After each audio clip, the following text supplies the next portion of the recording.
By now, most of you are probably pretty numb to the wild movements in silver's price per day. I'm going to define what that means exactly and why I'm excited about today's move specifically. Let's explore.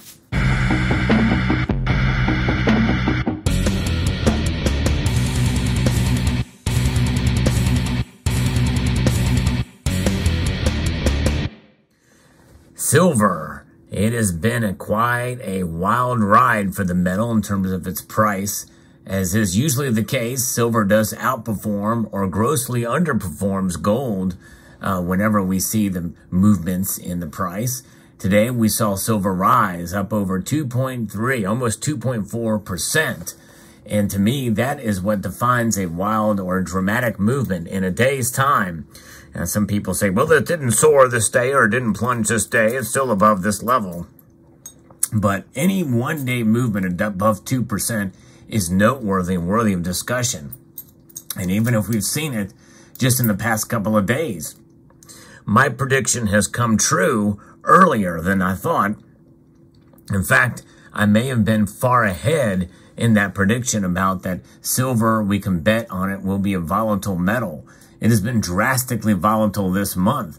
I figured it would happen in the beginning of 2023 as I see all these different factors come into play. I even discussed some of those things that could happen and how it could definitely push gold up higher, and most likely silver would follow at an even more dramatic pace. Nonetheless, let's talk about the here and the now and why I'm excited for silver through the end of this year at least. And that is we've seen this big move here today. Silver is now up over 53 cents, closing in on the $23 mark. It is at $22.80 as I record this video, and gold is up $14.90. But its movement is still well under 1% move, whereas silver's move is over 2.39%. That leaves the gold to silver ratio now comfortably below 80-1 at 78.68. And why is this happening? Well, as is the usual, it is because of the dollar index. The dollar index indeed is high. And we also have the U.S. Treasury yields on this today as well. Declines, actually, yes, that's declines in the dollar index. I'm sorry, I may have misspoken there. Declines in the dollar index. In fact, that decline is now down almost a third of a percentage point to 105.21. And also the Treasury yields are also lower. And that is going to put pressure on, or that is going to basically open up the possibility for gold and silver to rise. And that's exactly what happened today. And so the near-term technical postures for gold and silver, because of this, remain bullish. And I think we're starting to see some resistance here, resistance to a new floor for gold and silver. And that's why I'm excited, because I think that the days are gone now, at least in the heading into next year, for sub $20 silver. And so I think that is something we can be excited about. We may also be excited because we're starting to see premiums fall a bit as mints are ramping up production for the 2023 offerings, including the United States Mint. We know that 2023 Eagles are coming, and as well as the Britannias and all these other bullion coins are going to be produced that are going to come into the market, and a lot of wave of them are going to be coming in 2023. I'm going to talk about something else in relation to this, as far as the movement of silver across the industrial sector.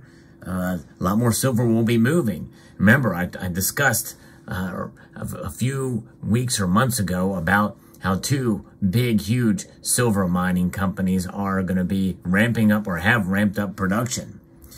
Now, what's happening, based off of recent protests in China, they have announced sweeping revisions to their strict COVID measures, and those measures have failed. The new guidelines keep some restrictions in place, but largely scrap the health code that has been mandatory for entering most public places, and roll back mass testing. Metals bulls are hoping the less restrictive COVID measures in the world's second largest economy will stimulate business growth, including better commercial and consumer demand for metals from the country. And, that's just it. We have to see more of these metals flow, and that's why I believe that is going to actually push the price of the metals up higher. Demand will soak up all that new supply coming in, and that's going to lead to higher prices, I feel, coming into 2023. How much higher, I don't know. But I believe when we start to see that come together, coupled with all these other factors, we are certainly headed for higher prices. Now, couple that with the speech from Putin, who basically says that we're running the threat of nuclear war is rising because of what's going on there. And he, again, justifies his invasion and doubling down on some of what he is doing in his policies and his invasion of Ukraine. And that is leading to, again, a more of an uncertain time that is going to probably weigh very bullish for precious metals, both gold and silver. So it'll be very interesting and fascinating to see how that rolls and how that plays out. But nonetheless, when silver nearing $23 now and seeing that all this demand, I saw a chart recently that shows that over the past years, really since about, this is really fascinating data from the CPM group about how much silver bullion and how much silver is out there. Where does who holds the most silver out there? Well, governments actually have a lot of it, or it's coming into supply through governments, but they're much less than there was before. A lot of it is being used as stockpiles for producing coins and bullion, largely, but I guess you could have strategic stockpiles that governments could have, and we have other versions of it that are utilized in terms of government, implied unreported stocks, have the most chunk, or had the most chunk, but these unreported stocks essentially are largely going to be utilized for industrial applications. And we've seen that happen, especially that of the COMEX and LBMA, where they are alarmingly low.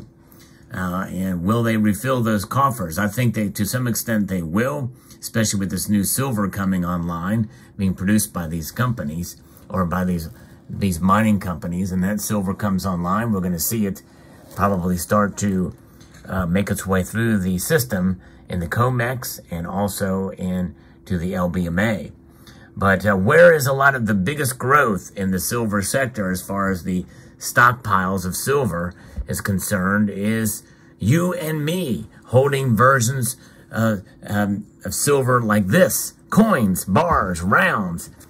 To me, that's remarkable. That data is incredible. There's been a massive increase, and a lot of that increase has been since about 2005. It's just skyrocketed upwards, but really started to really go in parabolic in about 2010, 2011, when we saw the silver price rise. It's been an amazing, I won't say revival, but I think it's a revolution, a silver revolution. I talked about that in a video recently. There's a lot more people holding on to it because they see what's coming and they see what has been. And so therefore, they're holding on to it. It's pretty remarkable. When you see the amount of silver that's reserved for exchange-traded products, it has dramatically increased too since the creation of those at around 2004, 2005. But that does not hold up to the same level. We know there's a lot of derivatives in that market.